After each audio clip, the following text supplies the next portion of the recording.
song that tells the story about Madeleine Laframboise. And she lived on Mackinac Island. She's still there, actually. Her house that she lived in is now a bed and breakfast, and she is interred in a special tomb that is below the church, the St. Anne's Catholic Church on Mackinac Island.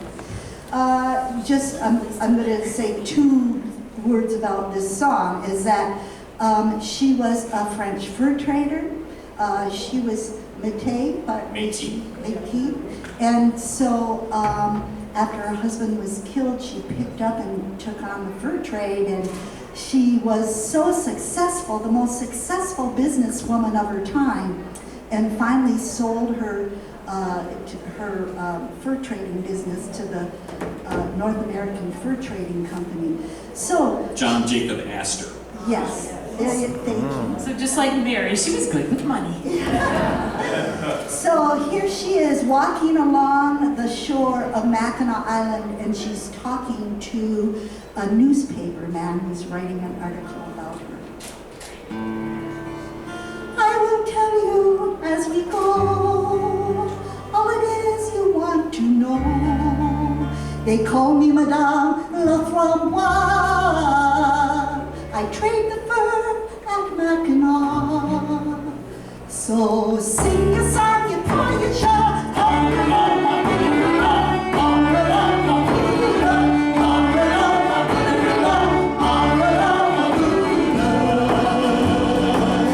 I am French in Ottawa.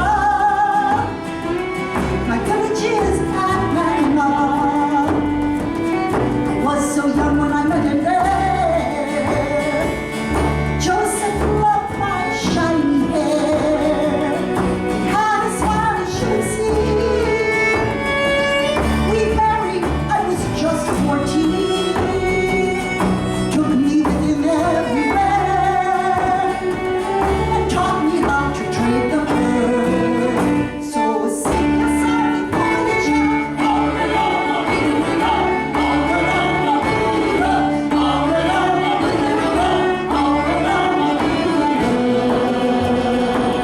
in all the places we did trade, lots of money Joseph made. Always hired the best of men to be his voyageurs. So sing a song for the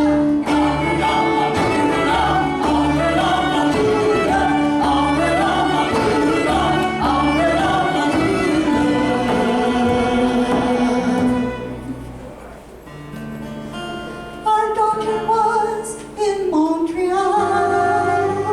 Our baby son was still quite small. In winter time, we left that day. Both of our boats were heavy. We made our camp upon the sand. Some came to trade that afternoon. The bottle passed from man to man, and Joseph did good business. But one named Détroit, he wanted more, but this would happen all the time. He was half drunk and angry. Joseph simply turned away. My husband was a pious man. He always knelt in evening prayer. His silver watch would tell the time. He went to pray not far from there. And as he knelt, this same Détroit rushed upon him with a knife. There was just one single cry. My husband fell, and Détroit fled. My husband Joseph soon was dead. Unto a village that I knew, we carried him in our bateau. My voyageurs, they sang this song.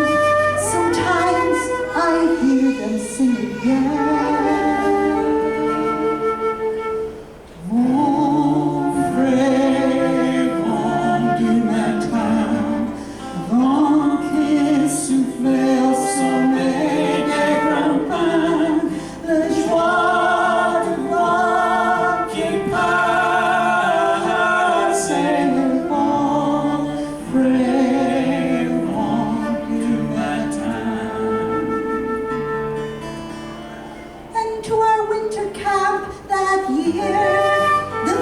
brought Détroit to me, asking me how he should be killed.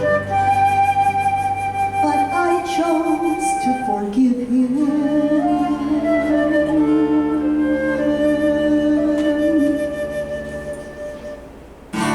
Ask me why I trade the bird, and why it is I don't just marry.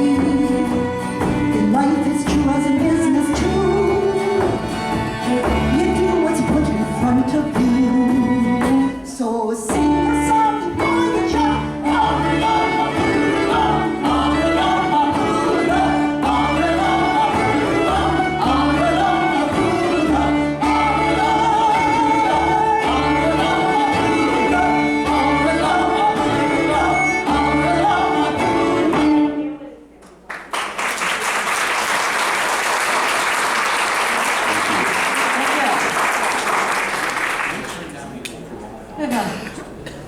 We're going to jump a couple centuries for you. Of course, these waterways here had the canoes and the Voyager on them for many times. And now when we look out, what do we see when we look out these windows and see boats coming by? A sailboat occasionally, a speedboat, a motorboat. I love to see the big boats. Freighters. And this is a song written by a Great Lakes songwriter, Charlie McGuire, and it's to honor the big boats and those who sail on them. It's called Fine Old Lady. We're going to teach it to you, so you'll sing it with us, please.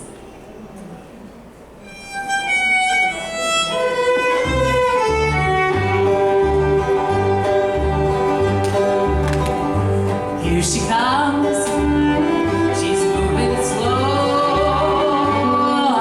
My old lady with a heavy load. Here she comes. Soon she'll go. She is sailing on the lakes to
See you, Mary. Thanks for coming. Okay, Mohicans. Some Mohicans. We're going to do this for our good friend Ken Roberts. This is Kenny's tune. That's what's in parentheses next to it.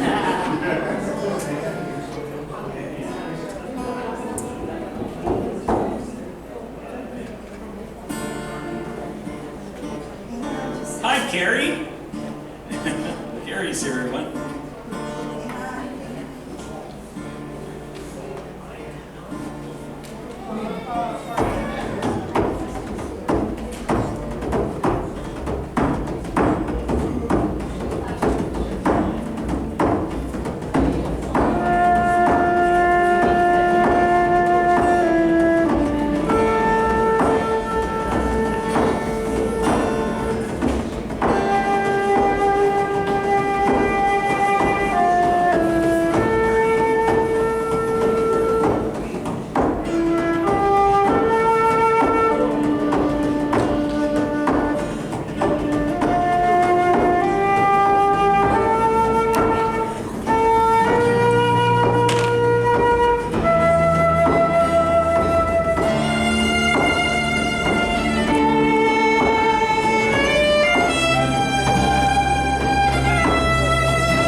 Thank you so much. We are the Company, and we're going to turn this over now to John Cooper.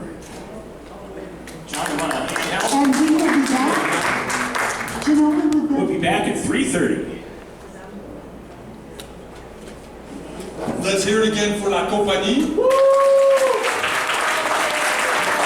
Which brings us actually something very rare. Not just are they very talented, as you could see, and they've done their homework, they know about where these things come from. But even more importantly, it's the culture, the roots of this area here, that unfortunately we have the French Canadian, the French culture here on this side of the river has been assimilated about 100 years ago, 120 years ago. And Jeannot and the gang help us to keep this alive, and they are a major pillar in doing so. So let's hear it for them. And they have CDs for sale. Talk to Mark, our bass player.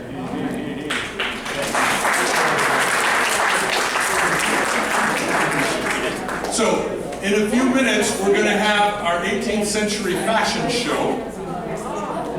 Okay? So it'll explain, the reenactors will come up and they'll explain different things, and Ralph Neveu will get his gang up here in a little bit. But in the meantime, I want to explain, I know a number of you here are familiar with this, but what we are trying to do is to make live and live again the culture that was the founding European culture of the area. And of course, there's probably a million, literally, French-Canadian people in Michigan whose grandparents or great-grandparents lost the language. Some of those, you may be here. On the other side of the river, there is an awful lot of assimilated French-Canadians as well, who don't speak the language. But most people don't know that in Windsor, there's more than, well, today it's about 15,000 people who speak French at home. And that number has doubled in the last 15 years, surprisingly. You'd say, oh, because about half of those people are what you would call pure wool French Canadians. Pure laine means descended from the original people who came from France to Quebec to New France, and they were here until they were immigrating until about 1760. And then a certain thing happened in 1760, and this city and all of New France became part of the British Empire. At that time, immigration from France stopped. That's why there's this wonderful phenomenon among French Canadians. There's a very limited number of family names. In France, there's thousands of different names. In French Canada, there's probably only several hundred. And you can actually pick them out. Some of the most common names in Canada are hard to find in France. I know, because I lived in both places. So a Tremblay, which is everywhere in French Canada, I lived 7 years in France, I never met one. Okay? So there are certain names that are families that came to this side of the ocean, and then they got cut off from France, and then many of them distributed themselves around North America. And it's this fascinating culture of North American Francophone that attracted me when I first went to live in Montreal 41 years ago. And it's been absolutely amazing what this cultural split off did, because France evolved in a different way. 30 years later, France had its revolution, and France became France, la République Française. Whereas the group here were cut off from that, and in many ways they're like a fossil of something that France might have become had things been different. And I say that about the people, the French speakers on the other side of the river, and some of them can trace their family back 300 years to the time of Cadillac. And really these people, and we have a few here today with us, these people are really, I like to call them Jurassic Park DNA. because we don't know, you know, the French culture was basically lost here in Detroit when the language was lost. But the cousins on the other side of the river were able to maintain it because they had French schools. That was the big difference, and they barely had those. They almost lost those in 1917, which is a whole story in and of itself. But I won't do this. Ralph, are you ready to get started with your guys? Anytime. Okay, so I'd like to introduce Ralph Neveu, who is a real pillar of the French fur trade historical community. And Ralph comes up from Monroe, where there is, of course, a very strong